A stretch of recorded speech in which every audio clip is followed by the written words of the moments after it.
Ako po si Miss Winnie at ito ang ating kwento. Napakasama mo, Tony. Bakit mo ako kailangang ipakulam ng ganito? Nahihirapan na ako. Sabihin mo sa nanay mo na hindi ko na kaya. Hindi ko siya magagawang pagsabihan. Nagiging overprotective lang sa akin ang nanay ko. Sa tindi ba naman ang ginawa mo sa akin? Talagang gugustuhin ka niya saktan. Ang kapal naman ng mukha mong balikan ako sa mga naging kasalanan ko. Bakit? Ikaw ba? Hindi kailanman nagloko? Akala mo madali lang sa akin na makita kang may kasamang iba? Nag-iisip ka pa ba? Konsekwensyo ng mga ginawa mong kasalanan. Ano bang ginawa ko? Naging mabuti naman ako sa inyong dalawa ha. Tinuring ko kayong pamilya. Napakalandi mo, Ira. Talagang nasikmura mo pa makipagharutan sa ibang lalaki kahit alam mo makikita kita. Hindi ka na nahiya. Iniiputan mo na ako sa ulo kahit hindi pa tayo kasal. Bakit ba nagagalit ka? Ipanaliwanag ko na sa'yo ang sitwasyon ko. Nag-a-adjust ako sa therapy na kailangan kong isagawa para gumaling ako. Kalokohan. Ang sabihin mo, gumaganti ka lang sa akin kasi akala mo niloloko kita. Porke nakita mo kung may kasamang ibang babae, akala mo nagiging babaero na ako. Kaya ngayon, para kang hayop na nagwawala sa kulungan. Hindi totoo yan. May sakit ako. Huwag ka nang magdahilan. Puro ka na lang sakit eh. Karamdaman, kabaliwan. Ang sabihin mo, hindi ka lang talaga makontento sa iisa. Gusto mo, maraming lalaki magkandara pa sa pagkababae mo. Tapos kapag nagantihan ka, nagagalit ka. Ha? Galit na sinampal ko si Tony nang marinig ko ang kanyang sinabi. Nainsulto ko sa mga paratang niya pero wala naman akong nagawa dahil alam kong may katotohanan ng mga sinabi niya. Hindi ko ginustong magkaganito. Simula na sa aking pagkabata, pansin ko nang naiiba ko. May matinding trauma akong pinagdaanan. Dahil sa traumang yun, nakuha ko ang isang anxiety disorder. Gayunpaman, walang karapatan si Tony na husgahan ako dahil hindi niya kailanman maiintindihan ang nararamdaman ko. Kung sa tingin mo hindi ako karapat-dapat sa pagmamahal mo, wag na nating ipilit pa na magpatuloy. Ayoko ding maging miserable ang kinabukasan natin. Kaya sige, kung talagang pagod ka na, maghiwalay na lang tayo. Bakit? Akala mo talaga matatakot akong hiwalayan ka? Pwes, sige, maghiwalay na tayo. Ayoko sa mga taong walang pakinabang sa buhay ko. Lalo na ang mga babaeng kagaya mo. Malandi na nga. Wala pang ibang alam gawin kundi ang pagkakitaan ng pagkababae. Bastos ka, Tony! Mas lalo mo lang pinatunayan sa akin na wala kang kwentang tao! Pinagbabayo ko ang dibdib niya dahil sa labis na galit ni Sweeney. Hindi lang niya ako basta ininsulto, hinusgahan pa niya ang pagkatao ko. Masahol pa ako sa kriminal kung hatulan niya. Kung talagang gusto niyang makipaghiwalay sa akin, hindi naman ako umaayaw doon. Ako nga po pala si Ira, 30 years old sa kasalukuyan. Isa po akong high school teacher. Hindi ko na po babanggitin ang eskwelahang pinagtuturuan ko for privacy purposes. Ang kwentong ibabahagi ko po sa inyo ay nangyari noong 24 years old pa lamang ako. Ira, sigurado ka ba talaga na hindi mo ipapaalam sa mga magulang mo ang nangyayari sa'yo? Baka naman pwede nating sabihin man lang ang sitwasyon mo. Sa panahong ganito, kailangan mo ang suporta nila. Kailangan mo ang tulong nila. Hindi mo dapat na sinusolo ang ganitong suliranin sa buhay mo. Hindi ko alam, Vince. Nahihirapan akong ipaliwanag sa mga magulang ko kung bakit kailangan kong tipirin ang perang pinapadala ko sa kanila. Alangan naman sabihin ko na napapraning na ako, na malapit na akong mabaliw at kailangan kong sumailalim sa therapy kung ayaw kong lumala ang sitwasyon ko. Na baka posible akong humantong sa rehab kung hindi ako magsusumikap na gumaling. Kahit anong mangyari, alam kong maiintindihan ka nila. Magtiwala ka lang sa sarili mo, Ira. Wala namang may gustong magkasakit ka eh. Kaya dapat, lawakan mo ang isipan mo sa mga bagay na ganito. Alam mo naman na ako lang ang inaasahan nila. Bakit kailangan ko pang magtunog pabigat kung pwede ko namang diskartehan na lang ang pagpapagamot ko? Alam mo hindi sapat na maging teacher lang para gumaling ako.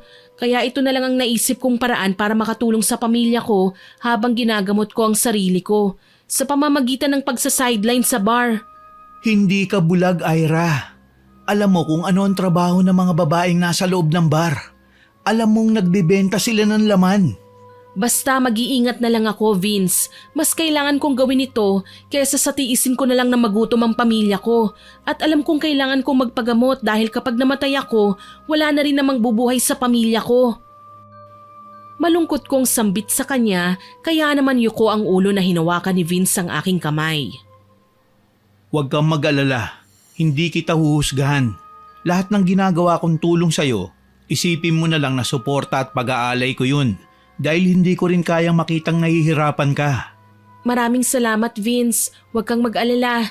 Pansamantala lang naman to eh. Hanggat hindi pa ako makakapag-ipon, magsusumikap muna ako. Paano naman si Tony? Yun na nga ang pinoproblema ko eh. Si Tony hindi pa niya alam ang balak ko at malamang wala siyang balak na suportahan ako. Kaya hayaan na lang muna natin siya. Itago na lang muna natin ang binabalak ko, ha? Mabagal na tangulang ang sinagot sa akin ni Vince. Alam ko naman na hindi niya kailanman tatanggihan ang pakiusap ko sa kanya. Simula pagkabata, si Vince na talaga ang kasama ko. Siya lang ang nag-iisa kong kaibigang lalaki na kayang sumabay sa mga trip ko. Pinagdarasal ko na lang na sana manatili kaming magkaibigan habang buhay. Pagkatapos ng naging pag-uusap namin ni Vince, umalis ako at nagtungo sa club kung saan nagtatrabaho si Olivia. Ang bugaw kong kaibigan na madalas kong kasama sa inuman tuwing nagsisenti ako ng mga problema ko sa buhay. Oh, Mari! Napasyal ka! Ano bang maipaglilingkod ko sa'yo? Maring Liv, pwede ba ako mag-request sa'yo? Alam kong matatawa ka sa sasabihin ko pero sana tulungan mo ko. Aba, ibang galawan na yan ha? At ano na naman bang ihihingi mo ng tulong sa akin? Kailangan mo ulit ng advice sa pagpapalambot ng batong puso ng jowa mo? Hindi tungkol dyan, Maring Liv, kundi kailangan ko ng sideline. Nanlaki ang mga mata ni Olivia nang marinig ang sinabi ko sa kanya. Alam kong hindi siya makapaniwala na magagawa kong humingi ng sideline sa kanya pero anong magagawa ko? Kailangan ko ng pera. Alam kong hindi siya maniniwala sa akin kaya naisip kong kailangan ko siyang makumbinsi pa pero hindi naman yun nangyari. Sa halip, tinapik niya ang balikat ko at ninisihan ako. Perfect! Aba noong isang araw pa ako naghahanap ng maibubugaw ko dahil busy ang mga babies ko. Talaga? Tatanggapin mo ko? Oo naman, bakit hindi? Mag-iinerte pa ba ako? Ikaw ba, sure na? Alam mo naman ang kalakaran sa trabahong to. May sideline, may porsyento ko. Alam ko naman yun eh, at naiintindihan ko na kailangan ko magbigay ng porsyento sa'yo. Basta ako nang bahala. Kapag hinanapan mo ko ng unang customer, hindi kita makakalimutan. Ano ba kasi ang nangyari sa'yo at naisipan mong lumapit sa akin? Gipit talaga kasi ko ngayon eh, kaya kailangan kong magka-sideline. Alam mo naman ang mga tao sa bukid, doon sa amin, salat sa trabaho, pero marami pa rin gastusin. Nahihirapan na akong paghati-hatiin ang mga gagamitin ko para sa personal na pangangailangan at sa konsumo nila tatay. O siya, huwag ka nang mag-alala. Bukas ng hapon tatawagan kita, okay? Basta maghanda ka na lang ng maikse pero sexy na damit. Tapos kailangan mong magpaganda, okay ba? Oo naman, walang problema. Maghahanda ako. Maraming salamat ha. Umuwi ako na medyo magaan ang pakiramdam. Alam kong magiging okay na ang lahat dahil bukas siguradong makakapagsimula na ako. Sana lang mapanindigan ko ito hanggang sa makapag-ipon na nga ako. Kinabukasan, maaga pa lang ay sinundo na ako ni Tony, ang boyfriend ko. Ganito na ang setup namin pagsapit ng weekdays. Lumapit ako sa kanya at humalik sa pisngi. Alam kong mapapansin niya kagad ang pamamaga ng mga mata ko. Sigurado rin ako na magtatanong ang lalaki kaya agaran akong nag-isip ng paraan para naman hindi na siya magtaka pa. Ira, bakit mukhang matamlay ka? Ayos lang naman ako, Tony. Napuyat ako sa paggawa ng grades ng mga estudyante ko eh. Alam mo na malapit na ang next grading. Ganun ba? Bakit hindi mo ako tinawagan kagabi para matulungan na din kita? Teacher din si Tony kagaya ko, pero sa ibang school siya nagtuturo. Sabay lang kaming umaalis ng bahay at uuwi galing sa school. May kotse kasi si Tony, kaya madali na lang sa kanya ang bumiyahe. Ayaw na kasi kitang maabala eh. Hayaan mo, okay lang naman ako eh. Mamayang hapon matutulog din ako. Balak sana kitang imbitahan na maghapunan eh. Ano, okay ba? Tony, titignan ko muna ang schedule ko ha. Naalala ko kasi may mga importante akong duties na kailangan matapos ngayong araw eh. Hindi ko yun pwedeng ipagpaliban kasi ipapasa ko ang mga yun sa school head namin. Ganun ba? Baka naman pwedeng mamayang tanghali na lang. Kasi may sasabihin sana akong importante sa'yo eh. Ano naman yun? Basta, sikreto, saka ko nasasabihin. Baka naman importante na yan. Hindi naman. Sigurado ka. Alam mo naman na hindi ako mapapalagay hanggat hindi ko nalalaman kung ano ba talaga ang meron at parang napaka-importante naman ang sasabihin mo. Ngumiti lang sa akin si Tony pero hindi na nagsalita pa. Hindi ko na rin pinahaba pang aming usapan dahil alam ko naman na kapag tipong surprise ang sasabihin niya, talagang hindi magsasalita ang lalaki. Naghiwalay na kami ng landas nang inihinto niya ang minamanehong kotse sa harapan ng gate ng pinapasukan kong eskwelahan. Dito na lang ako, Tony. Kaya ko nang pumasok sa loob. Sige, paano, mamayang tanghali o hapon? Hindi talaga muna pwede. Busy talaga ako. Basta tatawagan na lang kita. Mamayang hapon, wag mo na akong sunduin. Gagabihin ako eh. Salamat ha. Ingat ka ha. I love you. Ikaw din. Mahina akong sambit tsaka umalis na at pumasok sa eskwelahan. Habang naglalakad, maraming bumabati sa aking mga kakilala, co-teachers at mga estudyante. Kung hindi ako ngingiti, tatangulang ako sa kanila tsaka kakaway. Nang makapasok na ako sa classroom, bumati rin sa akin ng mga estudyante ko. Naging maayos ang buong araw ko mula umaga hanggang hapon. Pagsapit ng 4:00, nakatanggap na ako ng tawag mula kay Olivia kaya sinagot ko na yun kaagad. Maring Ira, mabuti naman at sinagot mo na ang tawag ko. Sure ball na mamayang gabi ha, may magiging customer ka na. Oo, sige pupunta ako. Pakisend na lang ang address, Maring Liv. Ay hindi na muna, mauna kang magpunta dito okay? Kailangan kitang bihisan at lagyan ng makeup. Akala ko ba ako nang pipili ng susuotin ko? Wag na, may inihanda na akong damit para sa'yo. VIP ang magiging first customer mo, isang congressman, mahal at galante magbayad. Talaga ba? Sige, pupunta na lang ako mamaya sa club. Anong oras ba? Kailangan nandito ka na ng 7:00.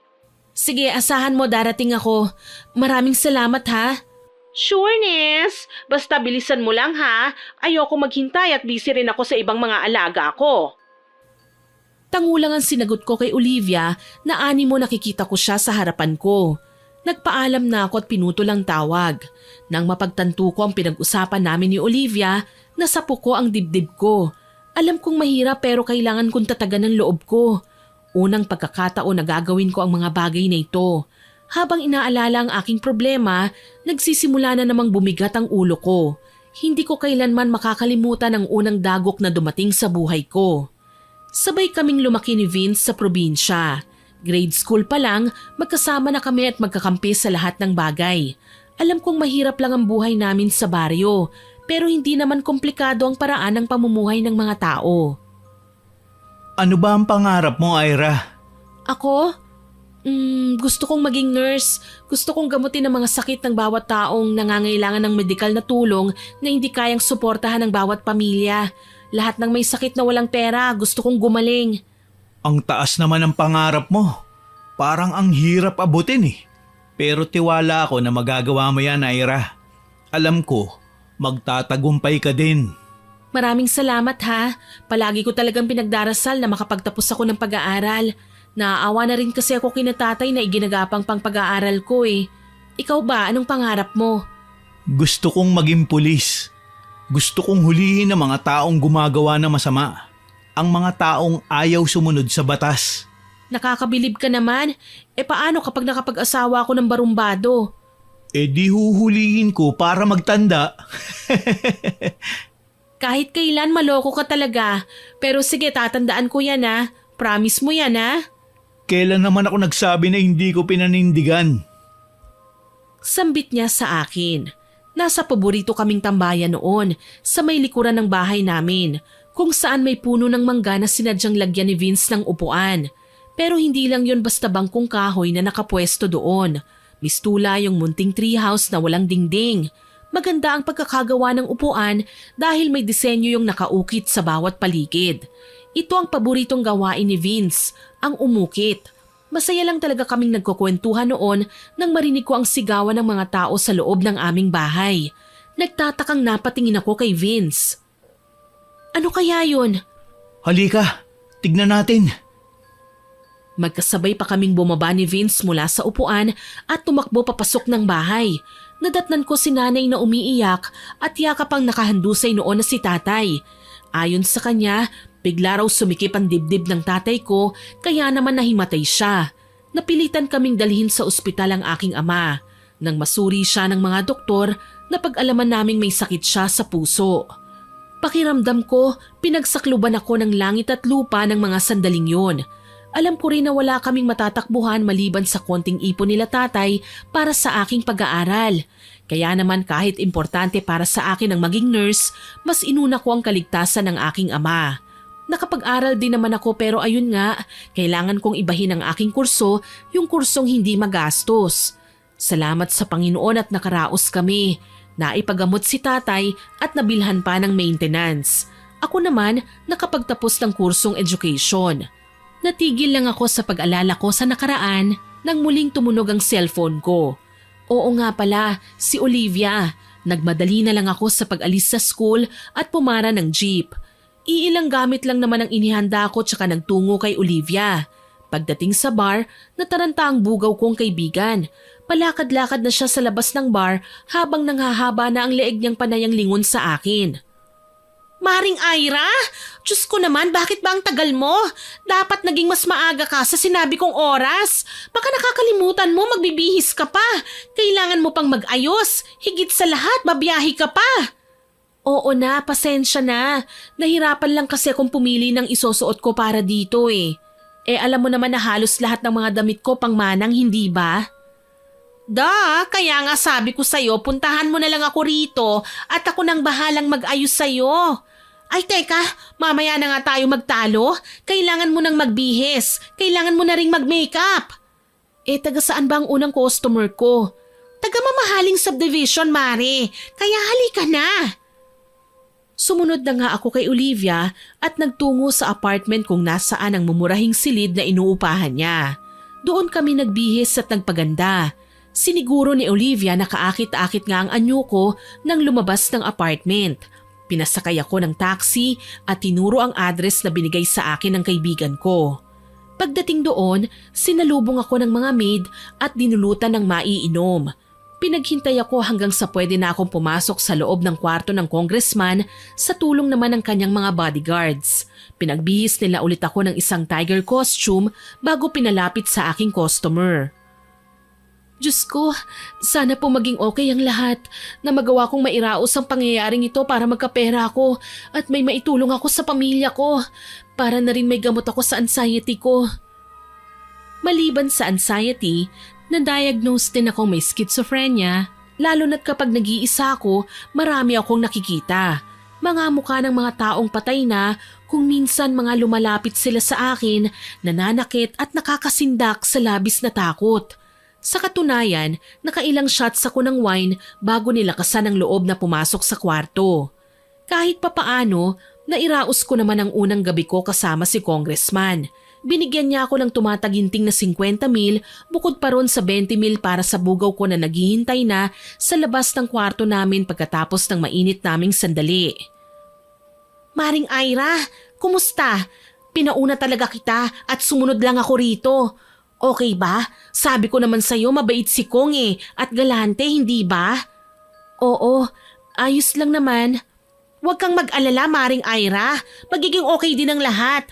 Sa simula ka lang naman maninibago. Tsaka kita mo, mas mahal pa ang kikitain mo rito kaysa sa maging teacher. Sabagay, tama ka naman. Kailangan kong mag-ipon para sa pamilya ko at para sa pagpapagamot ko. Hindi ko sila susukuan. Balang araw makakaraos din kami. Correct, Mare. Alam mo, kahit mali man ang paraan ng pagtulong ko sa'yo, at least diba, nakakahinga ka ng maluwag. Kaya mong suportahan ang pangangailangan ng pamilya mo nang hindi ka nagtitipid. Tumango na lamang ako at hindi na nagsalita. Ang totoo kasi niyan, kahit kumita ako ng malaking halaga ngayong gabi, hindi ko maitatanggi na binigay ko ang pagkabirhen ko sa taong hindi ko kilala. Sa taong ni minsan, hindi ko pa nagiging kaibigan. Kasi ang unang pagkikita namin, dala lang naman ang pagkahayok sa laman. Umuwi akong magaan ang pakiramdam. Sa katunayan, dumaan pa ako sa isang 24-hour convenience store para bumili ng mga pasalubong. Uuwi muna ako sa probinsya. Bukas naman ay may conference ang mga schoolhead kaya okay lang kung magpapaalam ako na sa susunod na araw na ako papasok. Hindi naman gaanong malayo ang probinsya mula sa syudad kung saan ako nagtatrabaho. Buti na lang talaga nakahabol pa ako sa first trip na babiyahe ng mga 3:00 ng madaling araw. Pagdating sa baryo, sinundo ako ni Vince gamit ang motorsiklo. Pagliliwanag na ng mga sandaling yon, na-text ko na siya na hintayin ako sa bungad. Madali lang din sa akin na makontak ang kaibigan ko dahil madalas siyang lumuluwas ng Maynila. Isa siyang delivery guy na nagsusupply ng mineral water sa Karatig Bayan. Hindi rin natuloy ang balak niyang pagpupulis, kagaya ng naunang plano namin. Pareho kaming hindi natupad ang plano pero tanggap naman namin ang kahit na anong naging kinahinatnan ng aming mga pangarap sa buhay. Habang nagkakaedad na kasi ang mga tao, nagbabago na ang mga priorities sa buhay. Kumusta ka na, Ira? Okay lang naman, Vince. Buti naman at nagawa mo nang umuwi sa bahay niyo kada linggo. Dati kasi hindi ka naman nakakauwi kagad eh. Hindi ba marami pang rason ng boss mo para lang wag kang umalis? Oo nga eh. Pero nagagawa ko na magpaalam ngayon. Marami na rin kasi ko mga bagong kasamaan sa trabaho eh. Mabuti naman kung ganon. O kumusta nga pala sina tatay? Nasisilip mo naman ba sila sa bahay? Kagagaling ko nga lang dun eh. Sa katunayan, naitanong nila sa akin kung kailan ka raw dadalaw sa kanila. Paubos na raw ang maintenance ng tatay mo eh. Ganun ba? Mabuti na lang nakabili ako ng gamot ni tatay. At least hindi na kami mamomroblema ng magagamit niya sa mga susunod na araw. Talaga bang lumapit ka kay Olivia para sa ekstrang trabaho? Tinutuo mo yung sinabi mong papasok ang GR o sa club? Hindi ko pa nasasabi sa kanya ang tungkol sa club, pero binigyan niya ako ng customer na galante. Kung sana hinayaan mo na lang akong tulungan ka. Pwede naman ako mag-overtime para ipahiram sa'yo ang pera ko eh. Mabilis ang kitang kailangan ko, Vince. Tsaka kung mag-overtime ka man, ibigay mo sa pamilya mo. Pareho tayong may binubuhay. Tsaka magsasabi naman ako kung talagang hindi ko na kaya. Ang pakiusap ko lang, wag mo na muna sanang ipaalam kina nanay ang ginawa ko. Alam kong hindi nila ako mapapatawad, Vince, na sinira akong magandang hangarin nila para sa akin. Pero kailangan kong gawin to eh. Kailangan kong tibayan ang loob ko. Tsaka wag kang mag-alala. Magsasabi naman ako kapag hindi ko na kaya eh. Hihingi naman ako ng tulong sa'yo. Ikaw ang bahala. Saka makakaasa ka. Hindi nila malalaman ang sikreto mo. Nakangiting wika ni Vince na ikinapanatag ng loob ko. Siguradong hindi na ako matatakot na baka malaman nila ang lihim ko dahil kung may tao man akong pwedeng pagkatiwalaan sa lahat ng sikreto ko, si Vince yun, na ilang beses na akong niligtas mula sa muntikan ko ng pagkabuking sa lahat ng ginagawa ko. Pagdating sa bahay, kinumusta ko ang kalagayan nila nanay at tatay. Pagkatapos sabay kaming kumain kasama ni Vince. Ibinigay ko ang kalahati sa kinita ko mula kay Kong at nagpasalamat naman ang mga magulang ko. Kinahapunan, bumiyahe na ako pauwi sa inuupahan kong bahay. Nagulat pa ako nang maabutan ko si Tony sa may bakuran. Tumayo ang lalaki nang makita ko. Ira, saan ka galing? Nandito ka pala. Sorry hindi kita natawagan ha. Galing ako sa amin eh. Dinalaw ko sina tatay at nanay. Ganun ba? Bakit naman hindi mo sinabi sa akin? Naihatid na sana kita. Kahapon pa kita hindi makontak eh. Pasensya na, marami akong ginagawa eh. Tsaka emergency ang pagpunta ko sa probinsya namin.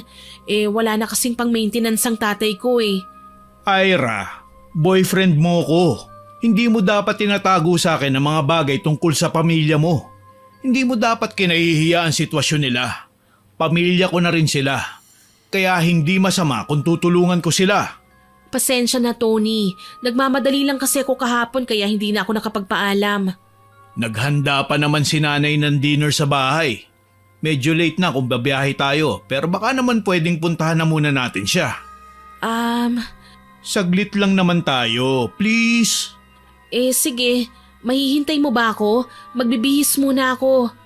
pwedeng wag na. Mabilis lang naman tayo eh. Wala akong nagawa kundi ang tumango na lamang sa tila nagmamadaling boses ni Tony. Ayun lang naman ang alam niyang gawin lalo na kapag napansin kong mainit ang ulo niya. Ayaw niyang makinig.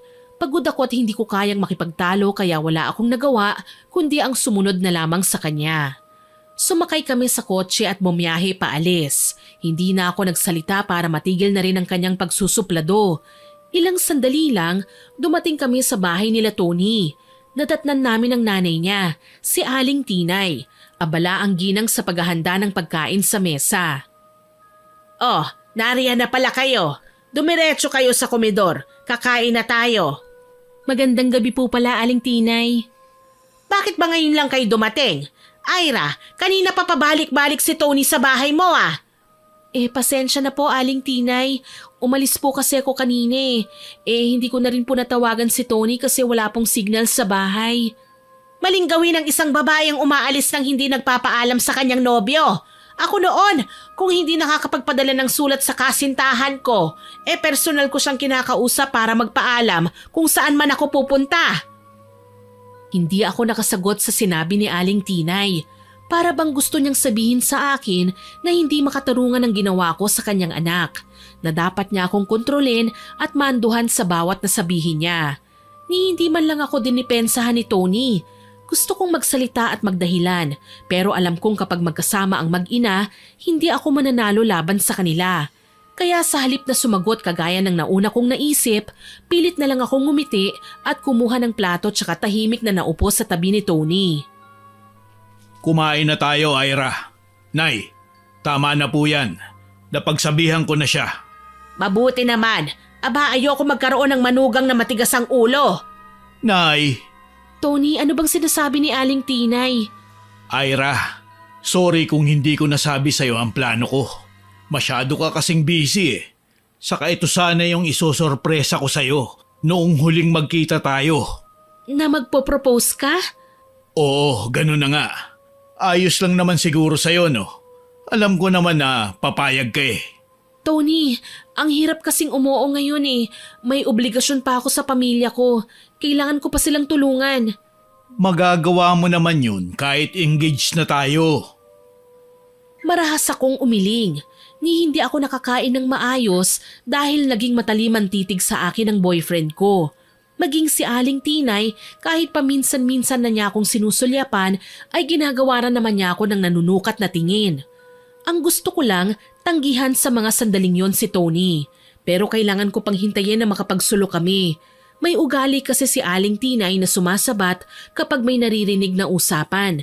Si Tony pa naman, napapansin ko, parang may pagkamamasboy. Kaya alam kong wala ring mangyayari kung aangal ako nang nasa harapan pa namin si Aling Tinay. Nang mapagsulo na nga kami ni Tony, malungkot kong ipinahayag sa kanya na hindi ko muna matatanggap ang kanyang alok na magpakasal. Pasensya na Tony, hindi ko matatanggap ang alok mo na magpakasal. Kailangan ko munang asikasuhin ng pamilya ko eh. Alam mo naman na may sakit si tatay sa puso. Ayoko silang biglain. Sigurado ka bang yan lang talaga ang dahilan kung bakit mo ko tinanggihan? Sa pakiramdam ko kasi, may ibang lalaki ka. Naririnig mo bang sinasabi mo, Tony? Bakit mo ako pinagbibintangan ng ganyan? Alam mong nagtatrabaho lang ako ng maayos. Wala akong tinatapakang tao, lalo nang hindi ko magagawang manloko sa'yo. Siguraduhin mo lang ah. Kasi oras na malaman kong may ginagawa kang kababalaghan sa likod ko, talaga magkakasubukan tayo, Ira. Ano man ang gawin ko, wala kang karapatan, Tony. Hindi mo ako dapat na tinatakot ng ganyan. Magkasintahan pa lang tayo, hindi mag-asawa. Alam ko, pero hinahanda lang kita sa posibleng maging ikaw sa hinaharap. Ako ang mapapangasawa mo, kaya umayos ka. Hindi pa ako pumapayag sa gusto mo, Tony. Alam ko nga, pero dun din naman ang punta natin eh. Kaya kahit tumanggi ka ngayon, akin ka at walang magmamay-ari sa'yo, kundi ako lang. Mapakla akong ngumiti nang marinig ang sinabi niya. Sa unang pagkakataon, ngayon ko lang nakita si Tony na ganito. Para bang nagiging possessive na siya sa akin. Ayaw niyang gumagawa ako ng kahit na anong hindi niya nagugustuhan. Ayoko pa naman sa taong masyadong kinokontrol ang buhay ng partner niya sa buhay.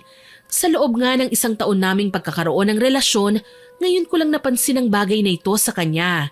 Gusto kong matawa ng lihim. Kung alam lang niya ang mga nagawa ko para lang magkapera, siguradong magwawala siya.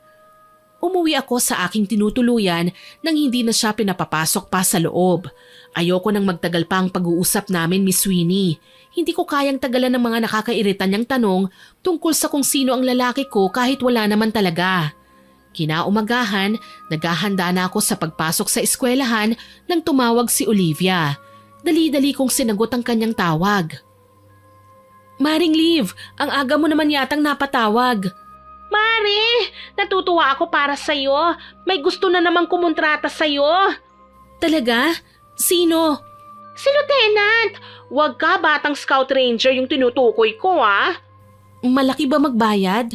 Ay oo, tatay kasi ng SR na to general. Kaya game ka ba? Hindi kaya barilin lang ako niyan. Ay gaga ka, huwag mong sayangin ang datong. Kailan ba? Mamayang gabi, pero susunduin ka sa club. O sige, darating ako. Naging smooth ulit ang buong araw ko habang nagtuturo. Masunurin kasi ang mga estudyante ko Ilan sa kanila alam kong nagpapakyut sa akin. Siyempre dahil mga dalagita at binatilyo na nga. Pero hindi ko sila pinapansin. Alam ko naman lahat ang kakulitan nila Dala lang ng kanilang mga edad. Nililibang ko lang ang sarili ko para naman hindi ko gaano maramdaman ang bigat ng aking dinadala. Hindi ko din kasi maiwasang isipin ang mga magulang ko sa probinsya. Salat ang pamumuhay namin doon. Swerte na lang kung may nagpapatrabaho ng kanilang mga bukirin kasi nagkakapera si nanay. Kaya pa naman niyang magtanim ng mais at gulay. Salitan kasi sila ng aking mga kapatid na nagbabantay kay tatay. Paglabas ko ng eskwelahan, nakasalubong ko si Aling Tinay. May dala siyang basket na may lamang gulay at karne. Aling Tinay, ano pong ginagawa niyo dito? Mukhang malayo naman tong pinagtatrabahuhan ko sa bahay niyo Alam po ba ni Tony na nandito kayo? Sinadya talaga kita dito, Ira. May kailangan akong sabihin sa'yo. Ano po yun? Halika, pumara ka ng taxi at samahan mo ko sa bahay. Kailangan kong lutuin ang mga ito at tutulungan mo ko. Mawalang galang na po, Aling Tinay. May lalakarin pa po kasi ko Tsaka hindi ko kayo masasamahan. Sana po maintindihan niyo ako. Kung gusto niyo, magpapara na lang po ako ng taxi na maghahatid sa inyo. Ano? Sayang naman ang effort ko sa pagpunta sa'yo tapos hindi ka naman pala sasama. Kailangan mong makabawi sa anak ko, Ira. Ilang araw mo na siyang binabaliwala. Dahil sa narinig kong sinabi ni Aling Tinay, medyo sumama ang pakiramdam ko. Wala siyang karapatang utusan ako ng kahit ano dahil hindi naman niya ako manugang. Wala pa silang koneksyon sa akin maliban sa pagiging girlfriend ako ng anak niya. Hindi yata nagustuhan ni Aling Tinay ang aking sinabi dahil hinawakan niya ang aking balikat at nagsalita siya ng mga katagang hindi ko naiintindihan. Maya-maya pa, umalis si Aling Tinay nang walang paalam. Nagtataka akong sinundan siya ng tingin. At bago pa man siya mahabol, hayun nakasakay na nga siya ng taxi. Ano bang nangyayari sa kanya? Ay, mamaya magsumbong na naman si Aling Tinay kay Tony. Magkakampihan na naman silang dalawa. Unahan ko na siya sa pagsusumbong. Dahil sa labis kong pagtataka, tinawagan ko si Tony. Hello, Ira? Napatawag ka? Nagkita kasi kami ng nanay mo Hindi ko alam kung anong sadya niya sa akin. Pero umalis kagad kasi siya Bakit? Hindi mo ba sinamaan si nanay? Bakit naman ganun? Sana sinamahan mo na lang siya sa bahay. Hindi ko alam kung bakit siya dumaan sa pinapasukan mo. Pero sana naman, huwag ka na mag-inarte. Tony, bakit ba ganyan ka makipag-usap sa akin? Parang galit ka. Masama bang tanggihan ko ang lahat ng gusto ng nanay mo? Oo, masama. Dahil girlfriend kita. Girlfriend? Kinokontrol mo nga ako Sa tingin mo ba, yan ang definisyon ng pagiging kasintahan ko? Mali ka, Tony. May sarili rin akong buhay. Hayaan mo akong kumilos nang naaayon sa gusto ko. Ang sabihin mo, may iba kang lalaki. May iba kang nilalandi ngayon. Humanda ka, Ira. Sasaktan kita. Hindi ako titigil hanggat hindi ko kayo nakikita ng lalaki mo. Sasagot pa sana ako kaso pinutol na lang niya ang tawag. Gusto ko mang patulan ng pagiging mainitin ng ulo niya, wala akong magawa. Oras na para pumunta ako kay Olivia. Mas kailangan kong asikasuhin ang pamilya ko kaysa sa kanya. Habang nasa banyo at naliligo, napapaisip ako sa naging pagtatalo namin ni Tony. Habang tumatagal, napapansin kong hindi na maganda ang pakikitungo niya sa akin. Madalas kaming hindi magkasundo. At kung minsan, pinipilit ni Tony ang gusto niya habang ako naman ay naiipit sa sitwasyon. Tuloy sa kalagitnaan ng pagligo ko, sumakit ng todo ang aking ulo. Nang lumingon ako sa paligid, napakaraming bagay akong nakikita. Mga mukha ng mga tao na sa pagkakaalam ko ay patay na. May nakangisi, may galit na galit at may gusto na akong saktan. Halos hindi ko na magawang i-focus ang sarili ko sa pagtatapos ng aking ginagawa. Mabilis kong binalot ang sarili ko gamit ang tuwalya at kaagad na lumabas. Mabuti na lang, nagawa ko pang tawagan si Vince at pinakiusapan siyang puntahan ako sa bahay.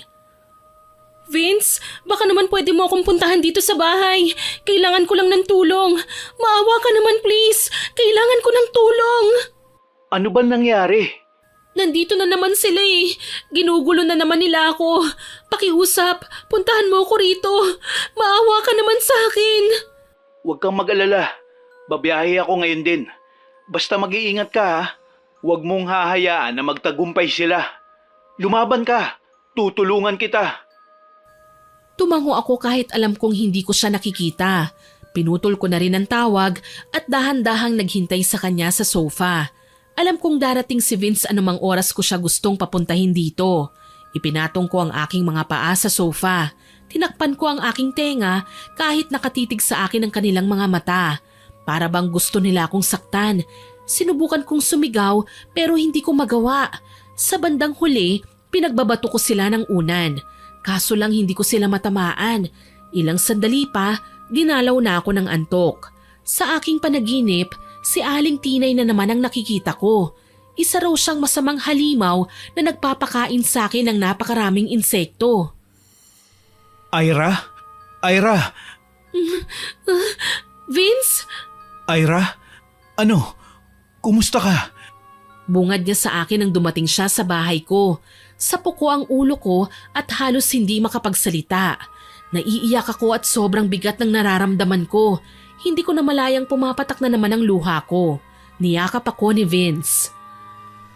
Ano bang nangyari? Nagpakita na naman sila. Tinatakot na naman nila ako. Nakakasawa na, Vince. Paulit-ulit na lang nila akong ginugulo. Kumalma ka. Kumalma ka, Ira. Huwag mong kakalimutan na may katuwang ka sa pagharap ng pagsubok na to. Kaya sige na, huwag ka nang mag-isip ng kung ano-ano ngayon. Paano ko kakalma? Palagi nila akong ginugulo. Hindi ko nakakayanin pa ang mga susunod nilang pananakot sa akin. Ayoko pang mabaliw. Mabaliw? Hindi mo dapat na ini-entertain ang mga nakikita mo. Lahat ng yun, ilusyon lang. Kaya huwag na huwag ka magpapadala sa anumang gumugulo sa isipan mo. Pero... Pinuwestrahan ako ni Vince na huwag maingay. Naglabas siya ng langis mula sa botelya galing sa bag na dala niya. Pinahira niya ako sa noon-noon tsaka pinainom. Sa tingin mo gagaling ako kagad? Ano ba ang benepisyong makukuha ko sa pag-inom nito? Huwag ka na lang kasing maingay. Alam kong hindi ka gaanong naniniwala sa panggagamot ko. Pero ito lang naman ang paraan para panandalian kang kumalma. Huwag kang matakot. Magiging okay lang ang lahat. Bakit ba kasi kailangan kong humantong sa ganito eh? Bakit kasi may lahing pagkabaliw ako? Hindi ka baliw, okay? Kumalma ka lang. Mawawala rin ang takot mong yan. Palalayasin ko kung anumang elemento ang gumagambala sa'yo. Sinubukan kong huminga ng malalim. Ikinalma ko ang aking sarili at nag-isip ng ibang bagay na pwedeng tumanggal sa anxiety na nagsisimula na namang bumangon sa pagkatao ko. Mabuti na lang, naging maayos din ang pakiramdam ko. Salamat Vince, akala ko hindi ko na mapapakalma ang sarili ko eh. Walang anuman, Ira. Ayoko rin naman kasi na mahirapan ka eh. Kahit papano, umaasa ako na may maitutulong ako sa'yo sa maliit na paraan. Kapag mabigat ang nararamdaman ko, masakit ang ulo ko, umaatake ang anxiety ko. Pakiramdam ko lalong lumalala ang kalagayan ko eh. Kailangan ko na talagang magpatingin sa doktor. Para oras na isailalim ako sa therapy, handa na ako. Kailan mo isasagawa ang paunang check-up mo? Kulang pa ang pera ko eh. Pero konti na lang makakalapit na ako sa doktor. Gusto mo ba ako na lang ang maghanap ng perang pandagdag? Huwag mo nang ituloy muna ang pagpasok sa sinasabi mong inaalok na trabaho ni Olivia. Vince, ayos lang ako. Huwag mo akong alalahanin, okay? Ako na ang bahala na maghanap ng paraan. May nasimulan na ako. Hayaan mo na lang na gawin ko to para sa sarili ko. Alam kong mahirap pero kailangan. Ako lang ang makakatulong para gumaling ako. Hindi na sumagot pa si Vince sa sinabi ko. Alam ko naman na kahit wala siyang ginagawang pagpigil sa mga nagiging desisyon ko, malinaw na hindi pa rin siya sang-ayon sa mga pinaggagawa ko. Ayoko din kasing makaabala pa sa iba eh, kaya mas mainam na lang kung hahayaan na niya akong gawin ang lahat ng gusto kong gawin kesa naman pigilan pa niya ako pero gagawin ko pa rin. Ilang oras lang ang nakalipas, iniwan ko si Vince sa bahay. Nagsumikap akong makapunta kay Olivia para magpaayos ng makeup at damit. Akala ko hindi ka na darating, Mare. Naku, sayang ang galanting customer mo kung mapupunta sa iba. Kung kabog lang sana ang beauty ko, baka ako nang lumapit kay Lieutenant. Pasensya na ha, medyo sumama lang ang pakiramdam ko kanina.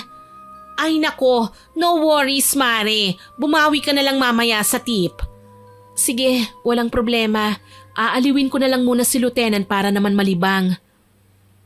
Nakangiti kong wika kahit na ang totoo ay kinakabahan ako sa ginagawa ko. Noong unang pagkakataon na ibinigay ko ang sarili ko sa estranghero, halos masira ang dignidad ko sa sarili ko. Pilit ko itong pinapabangon pero pakiwari ko, bumabagsak pa rin ako. Ang baba na ng tingin ko sa sarili ko. Marumi na ako at wala nang kwentang tao. Gustuhin ko mang umiyak, mas kailangan kong tatagan ang sarili ko. Para din naman sa akin ang ginagawa ko eh. Kahit papaano, naging maayos ang pagkikita namin ng ikalawang customer ko. Hindi nga naman nawala ang takot ko at panlulumo dahil sa pagkababae ko lang naman din ang habol niya. Pero binayaran naman ako ng hindi nakakapagsising halaga. Maraming salamat sa lahat ng tulong na binibigay mo sa akin, Maring Liv ha. Kung nagkataong wala ka, hindi ko alam kung ano pa ba ang gagawin ko eh. Mare, sino pa ba ang magtutulungan kundi tayong dalawa lang? Alam mo naman yun, hindi ba? Makakapagpa-check up na ako. Salamat sa Panginoon. Sana lang talaga makatulong sa akin ang therapy na gagawin ko. Sana gumaling ka na. Alam ko naman na kaya mo yan eh. Matapang ka kaya huwag kang mag-alala. Magiging maayos din ang lahat. Sa awa ng Panginoon, naging matagumpay naman ang gamutan ko at therapy. Ilang buwan din akong napag-isa dahil nag-leave ako sa trabaho nang hindi nagpapaalam sa kasintahan ko. Gayunpaman, kahit nagpapagamot ako, hindi ko maiwasang gambalain ng mga bangungot. Mga panaginip tungkol kina Tony at Aling Tinay. Kesyo inuusig nila ako at gustong husgahan sa lahat ng mga ginagawa kong pambabaliwala. Habang sinasagawa din ang gamutan, kinailangan kong mag-sideline ng mas marami. Ilang beses kasing tumawag sa amin si nanay, humihingi ng pera para sa maintenance ni tatay. Pagkatapos, pagkalipas ng ilang linggo, nanghingi na naman sila para sa biglaang pagkakaospital ni tatay. Kumain daw kasi ng bawal kahit na may bilin ng doktor sa kanya. Nanay naman pagsabihan niyo naman po si tatay.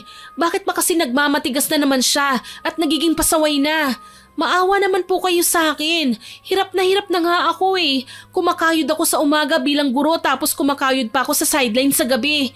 Ayoko na sanang sabihin sa inyo to pero hindi ko na kayang pinagagawa niyo Hindi ko na talaga napigilang sumagot kay nanay. Wala na silang ibang alam na gawin kundi ang manumbat, manghingi, magdemand ng kung ano-ano. Tapos ako naman ang nagkakandara pa sa paghahanap ng paraan sa tulong ni Olivia. Nagagawa ko na ring sumayaw sa bar. Marami na nga akong customer mga mayayamang negosyante, politiko, mga estudyante. Lahat sila nagawang magpakasasa sa kandungan ko kapalit ng malaking halaga. Sa katunayan, binansagan akong masarap na guro dahil sa tuwing pinepresent ako sa stage bilang Star of the Night, nakasuot ako ng uniform ng isang teacher. Sexy nga lang at makapalang kolorete sa muka. Habang tumatagal, nagiging manhid na ako sa kung ano man ang sasabihin ng iba. May mga kapitbahay na rin kasi ang nakakapansin sa madalas kong paglabas sa gabi. Pauwi na ako ng bahay. Naghahanda na ako sa pagpasok sa trabaho sa bar nang nakatanggap ako ng tawag mula kay Tony. Ilang buwan kitang pilit na kinokontak pero hindi kita natawagan. Sabihin mo nga sa akin, nasan ka ba? Sa tuwing pupunta ako sa bahay mo sa umaga, wala ka. Kapag sa gabi naman, wala ka rin. Nasan ka ba talaga? May mahalaga lang akong inaayos tungkol sa sarili ko, Tony. Tsaka bakit mo ba ako hinahanap? Para makontrol mo na naman? Ha? Ganun ba? Ibang klase ka rin kasintahan eh. Tingin mo na sa sarili mo, talagang tuso ka na? Akala mo ba hindi ko alam kung ano ang mga kalokohang ginagawa mo? Anong ibig mong sabihin? Malandi ka. Kung ano-ano na lang ginagawa mo para masolusyonan ang kakatihan mo. Tumahimik ka, Tony. Wala kang ebidensya sa kung ano ang sinasabi mo. Ah, talaga? Gusto mo pa talaga na ipakita ko sa'yo mga galaw mo? Hindi ako nakasagot nang marinig ang mga sinabi niya. Sumagi sa aking isipan ang lahat ng mga nakaraang pakikipagkita ko sa aking customer. Kung ganyang hindi man siya natatakot sa lahat ng mga pinaparatang niya sa akin, malamang may alam nga siya sa aking mga ginagawa. Kay bilis na tumulo ang luha ko sa aking mga mata. Nangyari na nga ang kinatatakutan ko. Nalaman na ni Tony ang mga sikreto ko. Dala ng labis kong takot, pinutol ko ang tawag. Nanginginig na denial ko naman ang numero ng telepono ni Vince. Vince, alam na ni Tony ang totoo. Ano? Sigurado ka? Totoo ba yan? Hinusgahan niya ako ng todo. Kinutsahan niya ako at pinagsabihang maruming babae. Alam ko naman kung anong pinasok ko eh. At ito lang ang paraan ko para makahanap ako ng mabilisang paggamot para sa sarili ko. Kaya bakit niya ako hinuhusgahan ng ganito? Siya nga halos kontrolin ako sa lahat ng bagay eh. Ni hindi na niya ako hinahayaang gawin ang lahat ng gusto ko. Shh! Kumalma ka lang. Nagsisimula ka na naman matarante. Uminom ka na ba ng gamot mo? Hindi pa, pero huwag kang mag-alala. Magiging okay din ang lahat. Alam ko gagaling ako. Hindi ba gagaling ako? Oo naman, gagaling ka. Huwag ka mag-alala. Basta pakikinggan mo lang ang lahat ng sinasabi ko. Huwag mo munang hayaan durugin ka ng emosyon mo. Kailangan maging maayos ang pakiramdam mo. Sa pagkakataong yun, basta na lang akong nasuka. Hindi ko nga alam kung bakit ganun eh. Basta ko na lang kasi naramdaman ng pagkahilo. Mabuti na lang nung tumawag sa akin si Tony ay papasok na ako ng bahay at nasusian ko na pabukas ang pinto. Kahit papaano, may mauupuan na kami ni Vince sa loob. Nagpahinga lang ako sandali. Kailangan ko pang pumasok eh. Hindi naman sa lahat ng pagkakataon, kailangan kong lumapit sa mga lalaki sa bar. Madalas sumasayaw lang ako. Pinapainit ang mga mata ng lahat ng customer. Tuloy tuwang-tuwa ang manager namin at bugaw na si Olivia. Mari, gustong-gusto ko na narito ka. Ang galing talaga. Gusto ko lang makarami ng tip, Mari. Alam mo naman na madalas akong hinihinga ng pera ng nanay eh. Minsan nga gusto ko nang sumuko eh. Pagod na ako. Hindi ko na alam kung anong gagawin ko. Alam mo, Mari, ganyan talaga ang mga nanay. Kapag wala ka nang maibigay, manunumbat sila. Sasabihin ka agad na sila ang bumuhay sa atin. Ay, ewan ko ba? Ganyan kasi ang nanay ko eh. Hindi ko nga lang alam sa nanay mo. Hindi na nga nila alam ko anong isinasakripisyo ko para sa kanila eh. Tapos dumagdag pa si Tony. Inaaway ako at pinapangalanan ng kung ano-ano. Hindi ko na nga alam kung anong gagawin ko eh. Siguro makikipaghiwalay na lang ako sa kanya. Kahit kailan naman, hindi niya pinakinggan ang mga rason at pakiusap ko eh. Palagi na lang siyang tama. Lagi na lang na siya ang kailangang masunod. Toxic ang tawag sa ganyang relasyon. Yung nakakasakal na, nakakairita at hindi na nagkakasundo. Dapat talagang hiwalayan mo ng lalaking nagbibigay sa'yo ng dahilan para mas lalo kang ma-stress. Alam mo na, para makahinga ka ng maluwag. Sa tingin mo ba, magiging malaya na ako kapag hiniwalayan ko siya? Oo naman! Alam kong mas matatahimik ka na kapag pinili mong maging single. Hindi ka na magtatago. Hindi ka na matatakot na baka may humusga sa'yo. Kailangan mo lang na gawin ang gusto mo. Tingin ko, maganda ang advice sa akin ni Olivia. Tama nga naman siya eh. Kapag wala ng Tony, wala ng heartaches. Hindi na rin ako masasakal at mahihirapan. Sana lang umubra ang lahat ng plano ko para maging okay na ang lahat. Sinadya kong mag-ayos ng araw na yon para makipagkita kay Tony. Kinasundo ko si Olivia na mag-arrange ng isang mesa para sa amin ni Tony. Makakasama ko rin siya sa dinner pero hihiwalay siya ng mesa mamaya. Nauna ko na siyang tinawagan sa cellphone pero hindi siya sumasagot. Kaya naman pinadalhan ko na lang siya ng text message. Alam kong darating siya sa lugar na pinagsabihan ko sa kanya. At kagaya nga ng inaasahan, wala pa ang takdang oras ay dumating na siya. Pero hindi para makipag-usap sa akin ng maayos. Nagpunta siya para husgahan ako at ipakalat sa harapan ko ang kinolekta niyang mga larawan kong walang saplot habang nakikipagsiping sa iba't ibang mga lalaki. Kasama niya si Aling Tinay na noon napakasama ng tingin sa akin. Bago pa man ako makapagsalita, isang malakas na sampal ang ginawad niya sa akin. Haliparot kang babae ka! Talagang hindi mo na maitago ang kalandian mo, no? Ang dumi-dumi mo! Bakit kayo nagagalit sa akin? Hayaan niyo muna akong makapagsalita. Ikaw, Aling Tinay, wala kang karapatang saktan ako. At ikaw naman, Tony, anong drama to? Bakit kailangan mo akong laitin, ha? Talagang hahayaan mo ang nanay mo na saktan ako? Tumahimik ka, Ira. Kasalanan mo naman kung bakit ka nagkakaganyan, hindi ba? Kasalanan mo dahil malandi ka. Maharot! Hindi nyo alam kung anong sinasabi nyo. Wala kayong alam sa pinagdaraanan ko. Kaya wala kayong karapatang husgahan ako. Tsaka bakit pa sinama mo pa ang nanay mo rito, Tony? Ganyan ka na ba talaga kaduwag para hayaan siyang saktan ako? Nagtatago ka na ngayon sa saya ng nanay mo. Mabuti nang marinig ni nanay ang lahat ng sasabihin ko sa'yo, Ira. Ikaw ang makinig sa akin, Tony. Dahil ako ang gustong makipaghiwalay sa'yo. Kaya sana, wag mo nang ipilit ang mga plano mo para sa akin. Ayoko na. Tama na.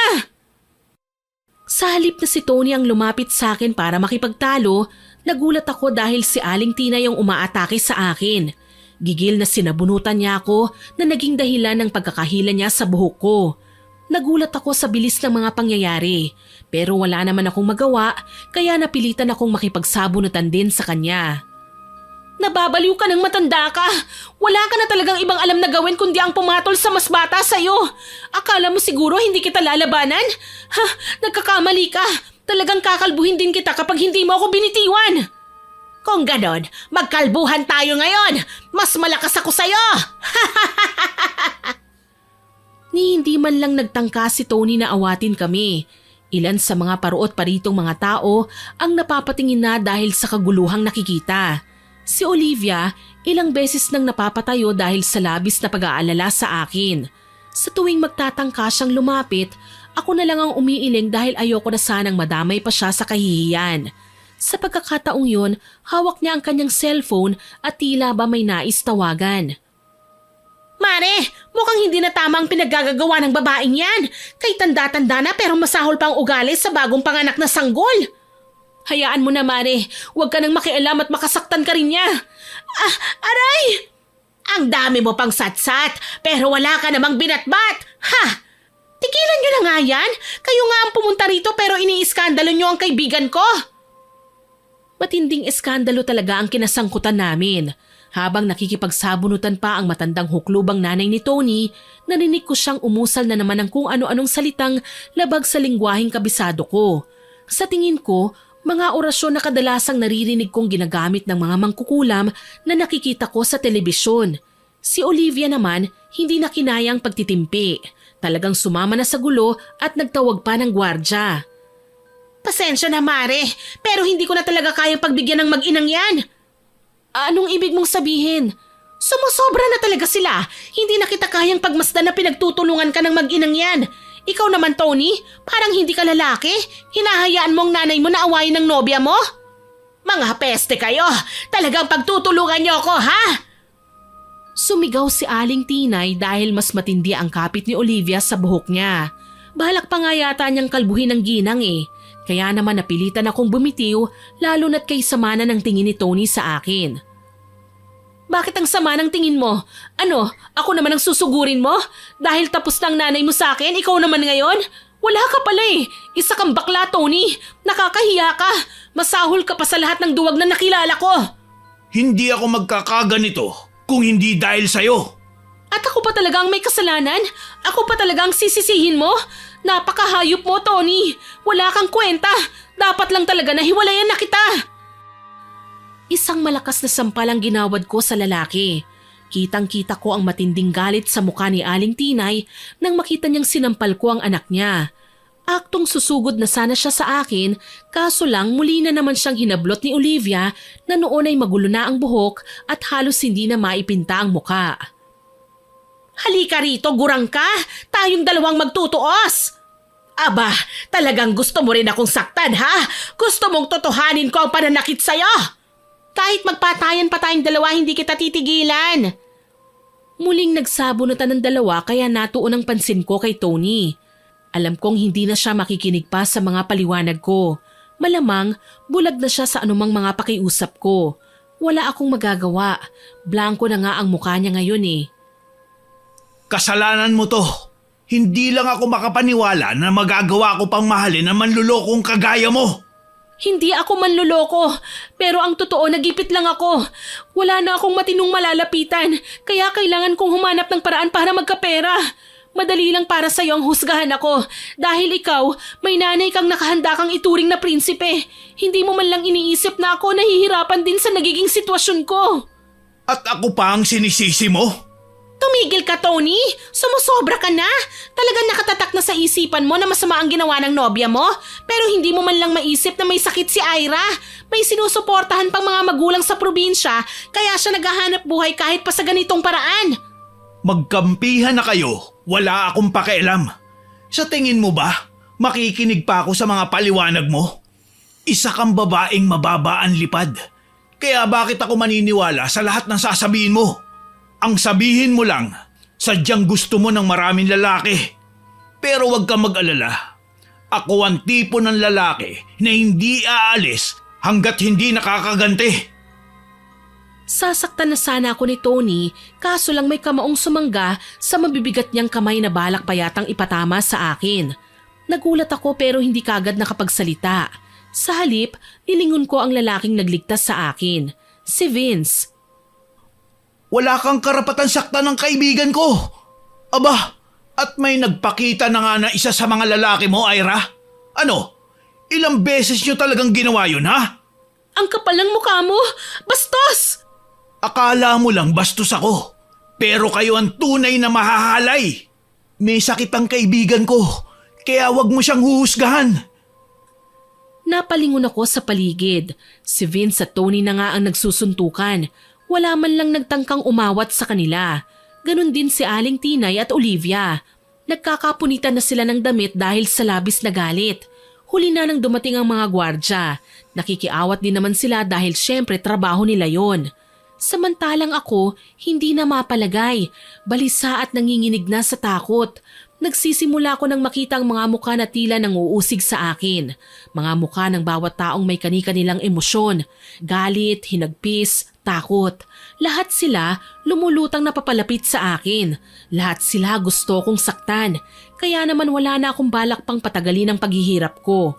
Kailangan ko na silang labanan. Tama na! Tigilan niyo na ako! Hindi ako natatakot sa inyo! Ira, anong nangyayari sa'yo? Mari, halika na, iwanan na natin sila. Mari, nariyan na naman sila. Ang mga tao, hindi ko sila kilala. Pero paulit-ulit nila akong ginugulo. Nagsasawa na ako. Palagi na lang ganito. Kumalma ka nga. Ikaw natataranta ka kagad eh. Hindi mo ba alam na tinawagan ko na si Vince para makahingi tayo ng tulong sa kanya? Buti na lang narito siya at malapit na sa area. Ikaw ang tumawag kay Vince? Oo, tinawagan niya ako. Nagkakagulo na raw kasi kayo dito eh. Ano ba kasi ang nangyari? Gusto ko lang naman makipag-usap ng maayos kay Tony eh. Alam kong toxic na masyado ang relasyon namin. Kaya nagdesisyon ako makipaghiwalay na sa kanya. Hindi ko alam kung bakit kailangan pa niyang isamang nanay niyang masyado ng bayolente. Masahol pa sa baliw. Alam mo, Ira, lahat ng sasabihin mo sa kanya, hindi niya na paniniwalaan. Mahirap na para sa kanya ang tumanggap ng mga paliwanag kasi nga sarado na ang isipan niya. Hindi mo na dapat na pinilit muna sa kanya ang closure nang hindi siya handa. Lalo na ngayon, nahihirapan siyang pakinggan ka kasi nga nandyan pa ang nanay niya. Isa kasi sa nanggagatong sa kanya ay ang nanay niyang makitid ang isip. Lahat ng sinasabi niya, pinaniniwalaan naman kagad ni Tony. Nang mga sandaling yon, palayo na kami sa kinaroroonan nila Tony at Aling Tinay. Mabuti na lang din at nariyan sila Vince at Olivia. Alam kong hindi nila ako pababayaan. Ang sa akin lang, sana maging makatwiran ng mag-ina sa kanilang ginagawa. Hindi yun kung ano-ano na lang ang binibintang nila sa akin. Oo, alam kong marumi na akong babae, Miss Winnie. Marami akong naging lalaki sa buhay ko simula nang pasukin ko ang pagiging isang babaeng mababa ang lipad. Ayoko na kasing umasa sa iba eh. Mahirap nang masumbatan, sisihin kung bakit wala akong ginawa. Isa pa, nariyan ang pamilya ko na ako lang ang inaasahan. Hayaan mo, Ira. Alam kong hindi ka ganong naniniwala sa kakayahan ko bilang isang albularyo. Pero susubukan ulit kitang tulungan sa abot ng aking makakaya. Anong ibig mong sabihin?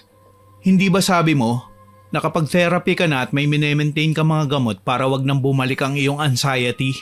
Baka lang kasi may magagawa ako sa pamamagitan ng mga herbal at konting kaalaman ko. Kailangan ko lang ang kooperasyon mo. Sige, papayag na ako. Sumama sina Vince at Olivia sa akin pag uwi sa bahay. Kumuha siya ng puting kandila, sinindihan at pinaupo ako sa gitna. Pagkahawak ang magkabilang kamay nila Vince at Olivia habang umuusal ng hindi ko maintindihang mga kataga. Natatakot ako, Vince. Anong mangyayari sa akin pagkatapos nito? Malalaman natin kung ano ba ang totoong nangyari sa'yo. Kung nabati ka ba ng mga engkanto, nagustuhan ng mga elemento, pinag-interesan ng mga aswang, o ginambala ng mga multo o kinulam. Posible ba yun? Alam mo, Ira, ang mga doktor kasi hindi naniniwala sa paranormal at iba pang mga bagay na may kinalaman sa scientificong paliwanag. Kaya hindi nila ini-entertain ng ganitong mga bagay. Wala namang masama kung susubukan natin na alamin kung may ibang gumagambala ba sa'yo. Sige, tatandaan ko. Maraming salamat ha. Hay naku, Mari. Mamaya ka na magpasalamat sa best friend mo. Unahin na muna natin to. Nakiramdam ako sa paligid. Tahimik na noon si Olivia habang si Vince naman panay ang pag-usal ng mga kataga. Namalayan ko na lang na unti-unting bumibigat ang mga talukap ko hanggang sa tuluyan na nga akong mahimbing. Nagising ako sa isang pamilyar na silid sa loob ng isang bahay. Bumangon ako at kinusot-kusot ang aking mga mata.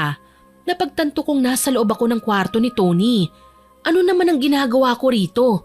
Paano ako napunta sa lugar na ito? Nagpasya akong lumabas ng kwarto. Sa may madilim na sala, namataan ko ang nag-iisang liwanag na nagmumula sa kandila. May nakaupong babae sa sahig. Tila nagko-concentrate sa kanyang ginagawa pero alam ko at kilala ko kung sino siya base sa bulto ng katawan niya. Si Aling Tinay. O Panginoon ng kadiliman, pakinggan niyo ang aking hiling. Sundin niyo ang aking tinig. Parusahan ng babaeng nagngangalang Ira. O Panginoon ko, tawagin niyo ang kaluluwa ni Ira. Bigyan niyo siya ng karamdaman. Pahintulutan niyo ako na pagdusahin siya sa isang pagsubok na hindi niya malulusutan. Ang mga mata niya ay buksan. Pahintulutan niyong magmulat ang ikatlo niyang mga mata. Nang sa gayon, tuluyan na siyang mabaliw at mawala sa katinuan. Hayop ka, Aling Tinay. Kinukulam mo pala ako. Ginagawan mo pala ako ng kung ano-anong bagay lingid sa kaalaman ko. Ang anxiety ko, ang schizophrenia ko, bunga lang pala ng pangkukulam mo sa akin. Galit ko siyang inatake. Sinubukang sabunutan at saktan pero tumatagos lang ang katawan ko sa kanya. Hindi ko siya mahawakan. Tila ba hindi niya ako nakikita. Galit akong nagwala, nagsisisigaw. Niloko nila ako. Ang akala kong karamdaman sa pag-iisip ay maling akala ko lang pala. Naniwala ako sa mga doktor nang naaayon din sa naging findings nila. Pero ang totoo, kinulam pala nila ako. Kinulam para mabaliw at mamatay kung kinakailangan. Pero bakit? Anong kasalanan ko sa kanila? Hindi ba nila alam na hirap na ako? Na kaya ako pumasok sa maruming trabaho ko ay para magkapera at maipagamot ko ang sarili ko? Umiyak ako ng umiyak hanggang sa maramdaman kong hinihigop na ako ng kung anong puwersa na para bang pinababalik ako kung saan ako nanggaling. Ilang sandali pa. Ira, gising! Ira! Mare, okay ka lang ba? Vince? Olivia? Nasaan ako? Anong nararamdaman mo? Nawalan ka ng malay kanina eh. Pasensya ka na sa ritual na ginawa ko. Ano?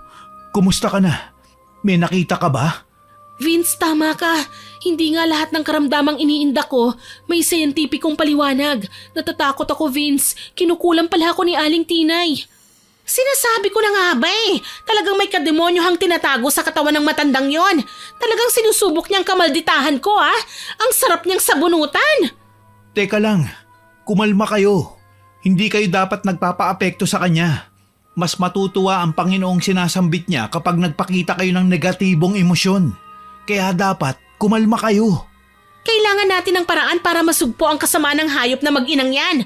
Ano ba kasi ang pumasok sa kukote mo at pumatol ka sa lalaking baliw, Mare? Huwag na nating questionin ang tungkol sa bagay na yan, Olivia.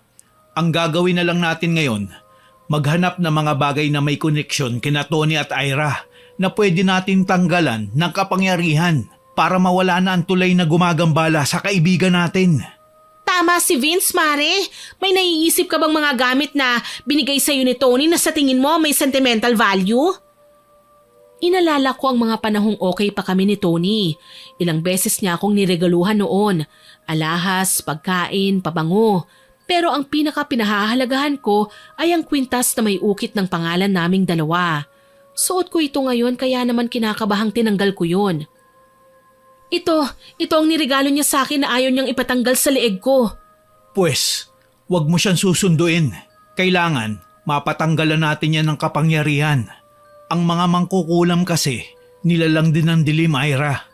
Kapag hindi ka nila nakuha sa pagbibigay ng matinding karamdaman, pwede ka nilang kontrolin sa pamamagitan ng pagsapi nila sa iyong katawan.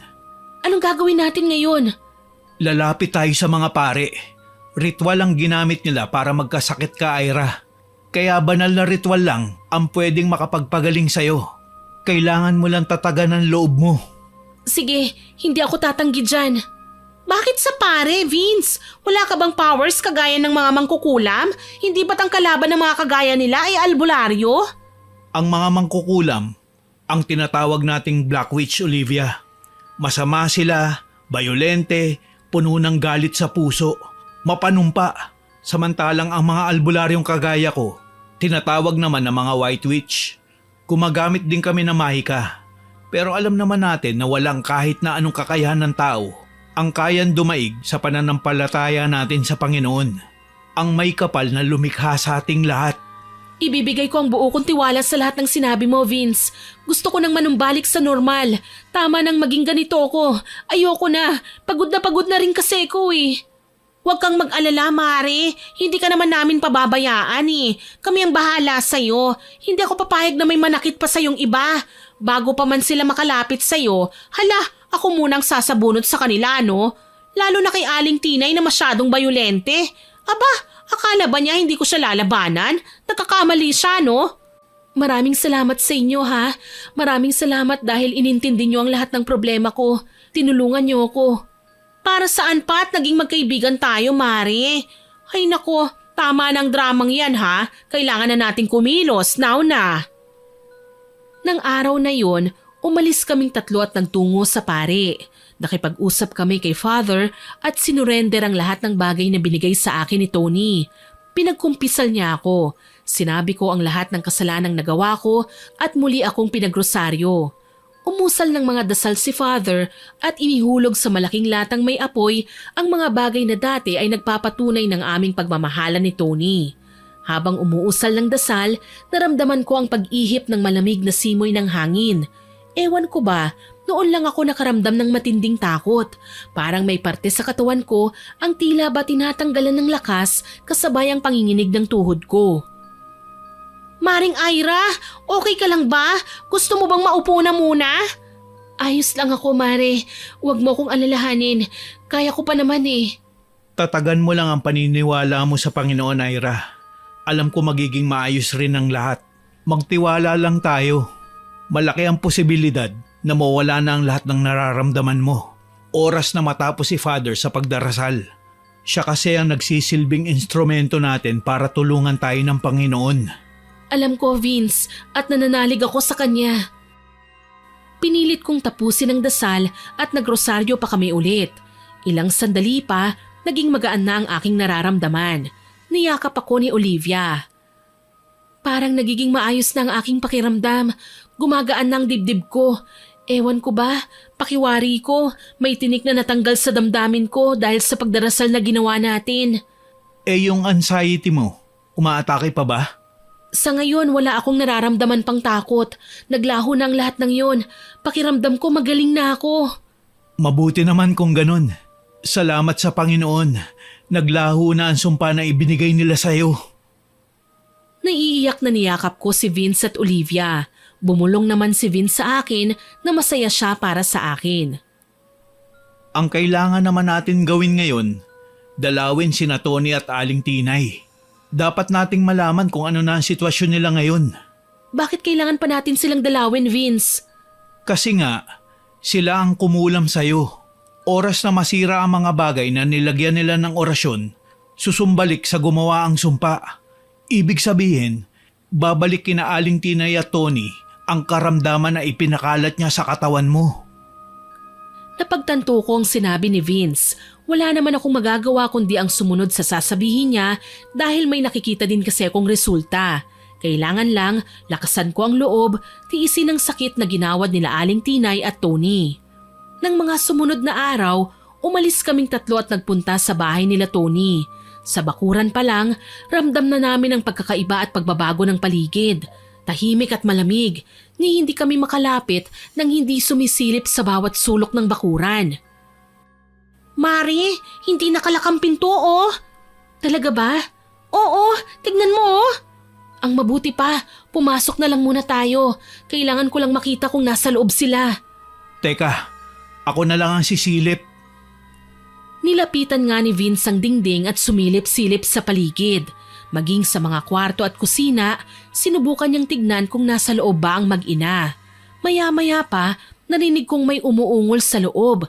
Nagkatinginan kaming tatlo. Lumapit ulit si Vince sa akin. May tao sa loob. Mukhang nandun si Aling Tinay at Tony. Kinakabahan ako. Ano bang gagawin natin? Di syempre, papasok. Mare, teka lang muna. Hintay. Hindi ko na napigilan si Olivia nang pumasok nga siya ng dire-diretso sa loob ng bahay. Wala akong nagawa ng sumunod na sa kanya si Vince kaya pumasok na rin ako sa loob. Nadatnan ko si Tony at ang nanay niya na kanya-kanyang higa sa papag na kawayan at sahig na pinatungan lang ng banig. Ni hindi na nila nagawang pumasok sa kanilang mga kwarto. Matindi ang lagnat ng dalawa. Bumangis pa ang mukha ni Aling Tinay nang makita ko. Ano na naman ang ginagawa mo rito? Hoy tanda, tumigil ka ha? Ikaw na nga ang dinalaw dito, nag-iinarte ka pa? At bakit kailangan kayong magpunta pa rito sa bahay ko ha? Gusto niyong makita ang sitwasyon namin? Natutuwa kayong pagtawanan kami dahil nahihirapan na kami? Mga kampon kayo ni siya. Kayo ang kampo ni Satanas, Aling Tinay. Kinulam mo ko. Ikaw palang dahilan ng pagkakasakit ko. Ikaw ang dahilan kung bakit akala ko nababaliw na ako. Ano ngayon kung may kinalaman ako? Natural dahil gusto ng anak ko na pakasalan ka pero ayaw ko sa'yo. Kaya kailangan kong gumawa ng paraan para ikaw mismo ang magkalat ng sa gayon. Ma-turn off siya sa'yo. Baliw ka pala eh. Bakit hindi na lang kayo ng anak mo ang magpakasal? Yun naman pala ang gusto mo eh. Tumahimik ka, Ira. Huwag mo kong iinsultuin sa harapan ng nanay ko. Ano bang gusto mong gawin ko? Matuwa sa ginagawa mo? Ha, nakakadiri kayo. Kung makapanghusga kayo sa akin, parang ako ng pinakamasamang tao sa buong mundo. Tapos ngayon malalaman ko, mas gusto pala ng nanay mo na ikaw ang asawahin niya? Ha, ang hahalay niyo. Mamamatay ka! Napakarumi ng bibig mo! Nilalapastangan mo na ang pagiging ina ko! Hindi kita nilalapastangan. Nagpapakita ka lang kasi ng ugaling ganyan, kaya alam kong puro kahalayan lang ang nasa isip mo. Kaya sana kayong dalawang magdusa. Nagwala si Tony kahit nahihirapan. Pinagbabato niya kami ng kung ano-anong kagamitan. Kanya-kanya naman kami sa pag-iwas nila Olivia. Si Aling Tinay naman nagsimula ng umusal ng ritual pero wala namang nagawa. Sinangga kasi kagad ni Vince ang kanyang mga orasyon eh. Ilang sandali pa, nakita kong dumugo ang ilong ng mangkukulam. Marahil, hindi niya kayang labanan ng kung anong wika na inusal ni Vince. Si Tony naman, gusto kaming atakihin pero hindi niya magawa. Nahihilo lang siya sa tuwing nagtatangka siyang lumapit sa amin. Natutumba, nawawalan ng lakas. Pasensya na, Tony. Kailangan ko tong gawin sa'yo. Lalaki ka at wala kang karapatang manakit ng babae. Lahat ng karamdaman ninyo mananatili sa katawan nyo hanggang sa magsisi kayo sa mga kasalanan nyo. Hayop! Mga lapastagan! Mga masasama kayo! Kahit anong pagwawala pang gawin mo, hindi na maglalaho ang karamdaman mo. Kapag gumaling ako, babalikan ko kayo! Pwe! Ang tapang mo, tanda. Wala ka namang binatbat. Puro ka lang dada. Mangkukulam ka nga pero kinulang ka naman sa powers. Hindi mo kami magagawang saktan. Akala mo lang yon, pero ang totoo, ikaw ang uunahin ko sa inyong tatlo. Tumawa ng tumawa si Aling Tinay. Malutong at nakakabingi. Hindi naman malaman ni Tony ang gagawin. Tila ba tuluyan na ngang nawala sa katinuan si Aling Tinay. Wala na. Nabaliw na nga ng totohanan ng nanay ng ex mo, Mare. Hindi baliw ang nanay ko. Hindi! Kasalanan nyo to! Wala kaming kasalanan sa iyo, Tony. Lahat ng nangyayaring kamalasan sa inyo ngayon, bunga ng kasamaan niyong mag-ina. Kaya pasensya na. Wala akong magagawa kundi hayaan kayong magtiis. Sambit ko tsaka sila tinalikuran. Habang palayo ako ng palayo, palabas sa bahay nila Tony, sigaw ng sigaw sa akin ng lalaki. Tawa naman ng tawa si Aling Tinay. Wala nang ang pag-asa na gumaling pa ang ginang. Bumalik sa kanya ang ginawa niyang sumpa. Sa tulong ng mga payo ni Vince, lumipat ako ng tahanan at nagpatuloy sa buhay. Kinalimutan ko si Tony at itinuon ang aking sarili sa pagtuturo sa eskwelahan. Hindi na ako bumalik sa pagiging GRO. Lubos naman akong naiintindihan ni Olivia, lalo na't siya man ay tinigil na rin ang pagiging bugaw sa kadahilanang nagkakamabutihan na rin sila ni Vince. Masaya ako para sa aking mga kaibigan. Ano, kailan ba talaga ang kasal niyong dalawa? Ewan ko dito kay Vince, Mare.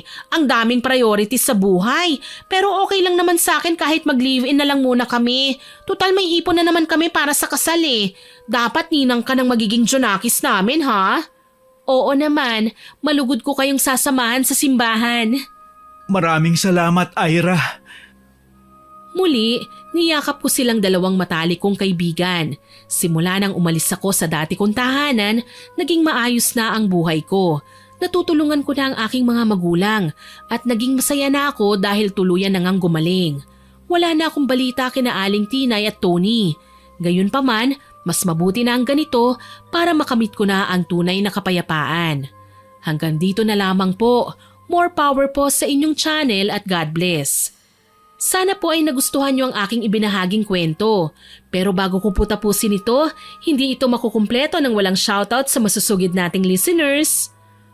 Shoutout po kay Jenmer Garcia, kay Lorena Cabigas, kay Mando Balios, kay Gina Andraque Peñas, kay Cipriano Bagnol, kay Gemma Balanza, kay Maylene Enano. Shoutout din po kay Mary Joy Aguilar, kay Jennifer Montaño, kay Janilyn Mayagma, kay Elisa Miranda, kay Mika Balagot. Shoutout din po kina Megan Jesmo, Gerald Ambos, Helen Iligan, Diet Unating, Val Padernal, Dex Estolano, kay Ma'am Elizabeth Maramot, kay Diana Ramos, kay Sir Jerry Berden.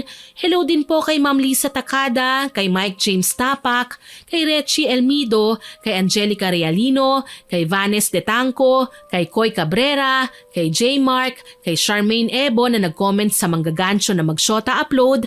Ang sabi po niya, nakaka-hypnotize daw po ang boses ko at nagmamarathon siya ng mga videos natin at nakikinig. New subscriber daw po siya. Salamat po Ma'am Charmaine.